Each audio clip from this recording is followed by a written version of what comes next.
حي على الفلاح. Even the way Allah gave us the gift of His name is to tell us you are dealing with someone like as no one else.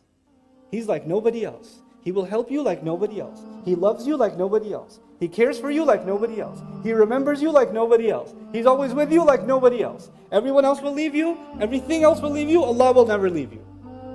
That's what He reminds you and me of. That's what He reminds you and me of. When you say Bismillah ar-Rahman ar-Rahim, you're actually asking Allah's help. But human beings need different kinds of help.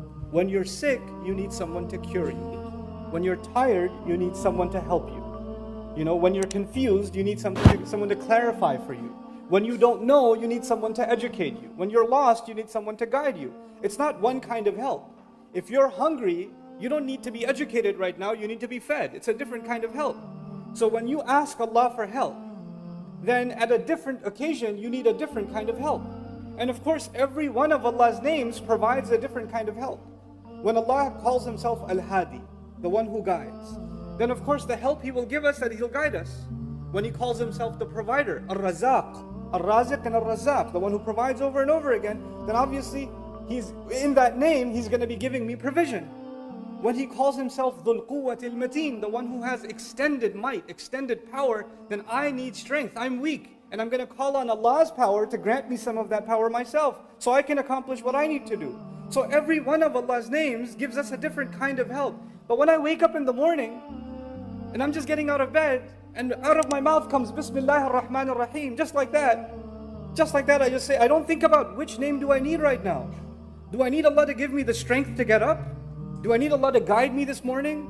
Do I need Allah to help me plan my day? Do I need Allah to provide me halal rizq? Do I need Allah to provide me peace in my family and security? Which name of Allah should I call on? And it is the gift of Allah that by using just the word ism, it is all of the names of Allah, all of the unique qualities of Allah, all of the beautiful things about Allah that you included just inside the word ism, whether you thought of all of those names or not. This is the mercy of Allah. I could not have thought of all of the things that I need from Him, because I don't need one thing, I need too many things. I'm in too much need. And so I can't even think of all of those names. He gave us an incomplete statement on purpose, because what you do next completes it. In the name of Allah, I eat. In the name of Allah, I get out of bed. In the name of Allah, I wash my face. In the name of Allah, I get in my car. Everything you do is actually completing Bismillah ar-Rahman ar-Rahim. It is as though this beautiful gift of Allah was waiting to complete everything you do. It's the other way too. Now you know what you understand? There's lazim and malzoom. If you do anything without Bismillah ar-Rahman ar-Rahim, it's incomplete. This was a part of it. When we say Bismillah ar-Rahman ar-Rahim, we're acknowledging something about Allah. That every one of His qualities, everything that He does, is something that's unique to Him. It cannot be confused with anyone else. The way Allah shows mercy, the way Allah guides, the way Allah provides, the way Allah plans, the way Allah does anything that He does is unique to Him. It cannot be compared. That is His unique mark. That's the first thing. But the second thing also is that everything Allah does, whether you understand it and I understand it or not, has beauty in it. Everything Allah does has beauty in it. And that's just inside when we just invoke the name Ism.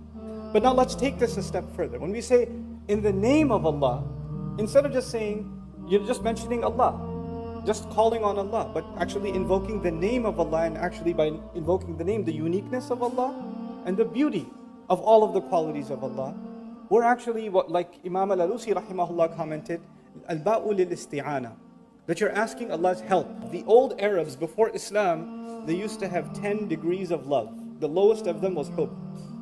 The lowest of the degrees of love was hub, and they would have 10 degrees. And the 10th one will kill you. You love someone so much, you become so obsessed that you can't even eat, you can't even sleep, it just kills you. It's unhealthy. The ninth one actually is called wala or Allah, from which the word ilah comes. And the word wala means a kind of love that when you have it, you don't feel pain. When you have it, you don't feel hunger. You don't feel sadness. This love fills your appetite so much, there's no room left for anything else. There's no negative emotion left in your life because this ilah has filled it for you. When we call upon Allah by saying Bismillah, We are expressing our love for Allah and acknowledging that if we truly have love for Allah, all of our problems are going to feel like nothing. Incredible two names. Ar-Rahman simply means three things. It means that Allah's love and mercy and care is extreme. Mubalagha means it's beyond what you can imagine. It also means, so it's extreme, that's the first thing. The second thing is that it's immediate. The second thing is that it's immediate, which means you don't have to wait for it. It's happening right now. And the third of the meanings of when you use fa'lan, that's the scary one, it's actually not permanent. It's extreme, it's immediate, but it's not necessarily permanent. When you say, for example, in Arabic, atshan means thirsty. Thirst is not permanent. When you say jaw'an is extremely hungry. It's extreme, it's immediate, but it's not permanent. When you say ghadban, extremely angry, it's not permanent. Well, for some people it is, but yeah, for most people it's not permanent. You know? But the beauty of the Arabic language and the beauty of how Allah chose to describe Himself, this is a kind of mubalagha. Even if it's temporary, it doesn't go away on its own. If you're thirsty, the thirst will not go away on its own until you use water. If you're hungry, hunger will not go away on its own until you eat food. If Allah is Ar-Rahman, if Allah is excessively loving, excessively caring, excessively merciful, that extreme love, mercy and care will not go away ever until you remove it. Until you don't want it. Allah will never take it away. People don't want it sometimes. Rasulullah ﷺ one time told the Sahaba, strangest thing, the Sahaba are sitting there and he looks at them and he says, كُلُّكُمْ يَدْخُلُ الْجَنَّةِ إِلَّا مَنْ أَبَى. He said, all of you are going to Jannah, except the one who refused. Why would? And even the Sahaba asked the same question that came in my head. وَمَنْ يَأْبَى مِنَّا يَا رَسُولَ اللَّهِ. Who's gonna refuse? Why would we refuse to go to Jannah? He says, مَنْ أَطَاعَنِي دَخَلَ الْجَنَّةِ وَمَنْ أَبَانِي فَقَدْ أَبَى مَنْ عَصَانِي فَقَدْ أَبَى. Whoever obeyed me, whoever came to me, because he's the بِالْمُؤْمِنِينَ رَؤُوفٌ رَحِيمٌ, he's the merciful messenger of Allah. Whoever came to me in obedience wanted to go to Jannah. Whoever forgot about me, disregarded me, he didn't want to go. You and I can remove ourselves from Allah's mercy. Allah will not close the door. We close the door.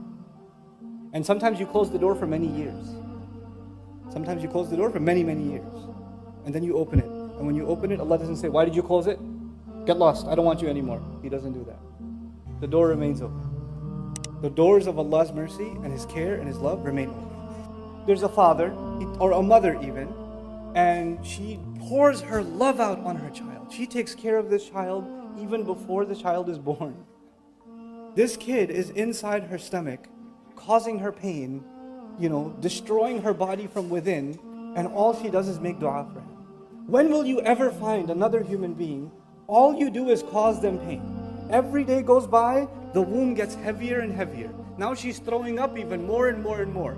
Food starts tasting like paper. She can't even sit down straight. Her back hurts all the time. She's even hurting when she's sleeping. She has to and she's worried about her, and she's hungry all the time because the baby takes all the food. And it doesn't even taste good for her to eat. This creature causes her pain upon pain upon pain. وَهْنًا عَلَى وَهْن كَمَا يَقُولُ الْقُرْآنِ. Subhanallah. Weakness on top of weakness. Burden on top of burden. And yet all she does is her love keeps increasing. Her love doesn't go down, it keeps increasing. It doesn't say, enough already, child. I had enough. I've been dealing with you for 6 months. There's 3 more months to go. She doesn't do that. Her du'as start increasing. She comes to the imam and says, which surah can I recite so my baby can hear it? And then the baby comes out and almost kills her. Almost kills her. She bleeds almost to death. And instead of, when will you ever have someone that bleeds you? That almost kills you? And the first thing you want to do is take care of them and hug them and feed them. That's your mother. That's what she does. And that's just what she did at birth. What the love that she's given you, the support that she's given you, even when you're an adult, so many of you, there's no one you can talk to and you'll talk to your mother. There's no one who will understand you, your mother will understand you. There's no one who will feel your pain, your mother will feel your pain. That's not just when we were babies, even when you're 50 years old, it doesn't matter.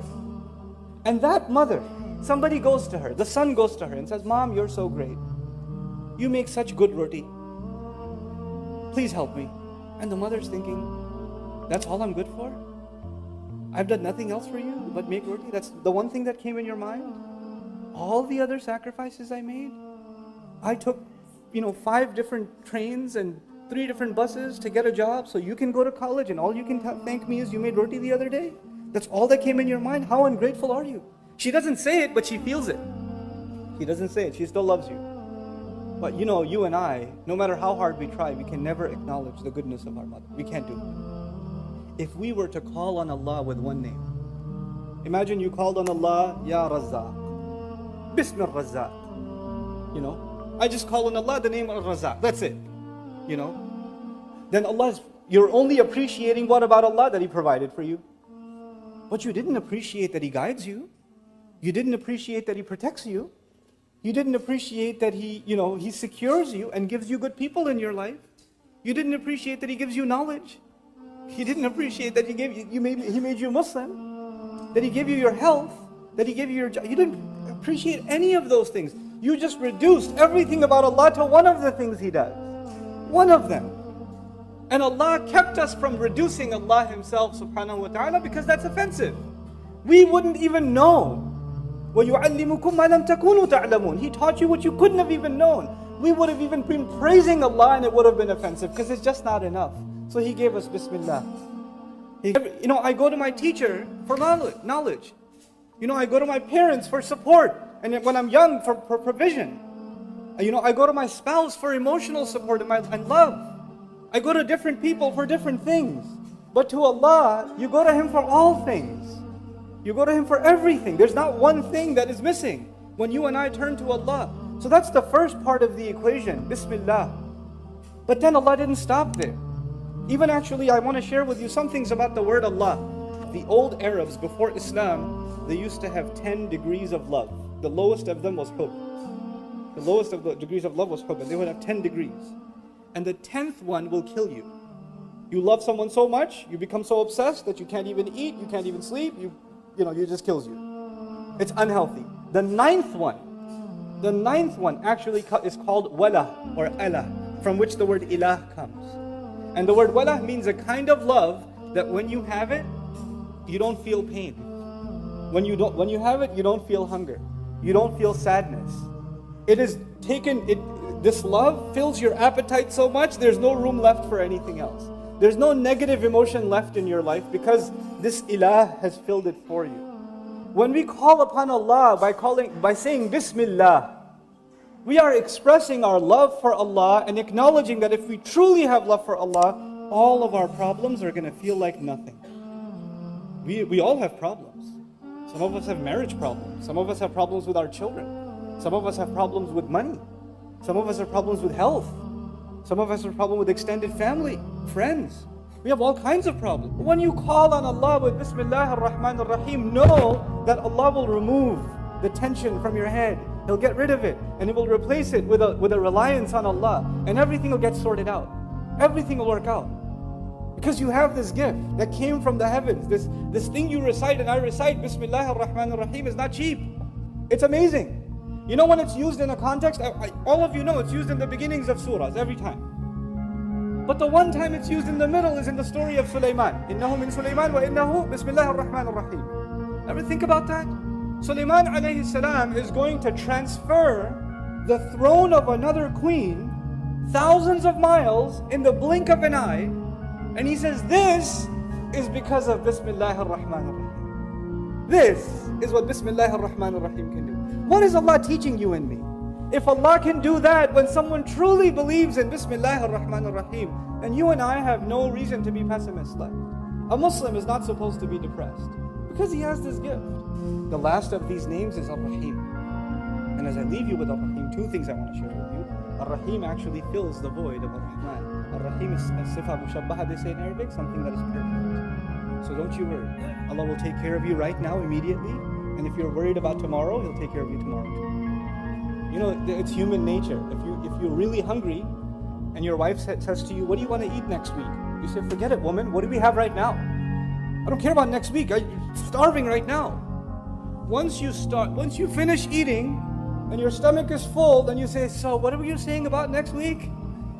You don't think about the future if you have a problem in the present. Once your present problem is solved, then you start thinking about the future. If you haven't paid the bill yet, then you're only thinking about the bill right now. The moment you pay the bill, you start thinking, when am I going to pay next month's bill? You think about the future. What did Allah do? Allah took care of your immediate need when He said Ar-Rahman. And He took care of your future when He said Ar-Rahim. He took care of your future. Both of them. And in the right order. Because human beings, كَلَّا بَلْ تُحِبُّونَ الْعَاجِلَةِ, you love to rush. You love the things that you need right now. You're obsessed with them. أَلَا يَعْلَمُ مَنْ خَلَقَ. Doesn't He know who He created? He gave me Ar-Rahman first, then He gave me Ar-Rahim. He gave us an incomplete statement on purpose. Because what you do next completes it. In the name of Allah, I eat. In the name of Allah, I get out of bed. In the name of Allah, I wash my face. In the name of Allah, I get in my car. Everything you do is actually completing Bismillah ar-Rahman ar-Rahim. It is as though this beautiful gift of Allah was waiting to complete everything you do. It's the other way too. Now you know what you understand? There's lazim and malzoom. If you do anything without Bismillah ar-Rahman ar-Rahim, it's incomplete. This was a part of it. Even in a Muslim community, is it possible our iman goes down? Is it possible that we don't feel as close to Allah in one generation after the next, that we're becoming further and further away from Allah? Is it possible we're becoming more materialistic, more ghafil of Allah, that we don't cry in salat anymore, that we don't feel like reciting Quran much anymore? Our du'as have become empty. We just recite some words and say them, we don't even know what they mean, and we don't even care. Is that possible? Is that problem possible? When a Muslim community has that problem, how can they fix it again? How can they get back on track? These are the ayat. These are the ayat. Which means these ayat will be relevant for you and me, not just as a nation, even as a person. Forget about the entire country. Forget about the entire ummah. Just think about yourself. Aren't there days where you have become so far from Allah that you need to get back and you don't even know how? Where do you begin? I feel so distant from Allah subhanahu wa ta'ala. It's been so long since I cried in a salah. It's been so long since I felt a connection with Him. How do I feel that connection? So many people ask that question. It is in these ayat that the answer lies. Step 1, يَتْلُو عَلَيْهِمْ آيَاتِهِ. He recites onto them what? His ayat. We have to engage the word of Allah. We have to recite the word of Allah. We have to stop and think about the word of Allah. We have to think about the fact that every time Allah is speaking, He's talking to me. He's talking to me directly. Wallahi, the greatest gift you will ever have in your life is the gift of Allah's speech. Allah chose to speak to you. Allah chose to speak to me in this book. No other religion gives you this kind of direct access to Allah, that Allah is talking to you and me. But some people say, no, but Allah is only talking to the Prophet ﷺ. He's not talking to me. This is not a book for me. This is a book for the ulama, for the scholars. I just recited with tajweed, but I'm not supposed to think about it. Fihi dhikrukum, Allah says. In it, Allah is talking about you. That's literally what He says. In it is your mention. It's about you. First thing, you engage this book. First thing we have to do in every Muslim community in the world, and we have to do it constantly, is revive this sunnah of Rasulullah sallallahu alaihi wasallam. What is that sunnah? Yatlu alayhim ayatihi. Now you tell me, there are millions of us all over the world, in billions even. We get together in Ramadan and we stand and we listen to the Quran being recited. But the vast majority of us have no idea what just happened. Assalamu alaikum wa rahmatullah. If you enjoyed this video, please do share it with friends and family. If you want to see more videos from this series, click on the box at the top. If you want to see other videos, click on the box at the bottom. And don't forget to hit the subscribe button. Thanks.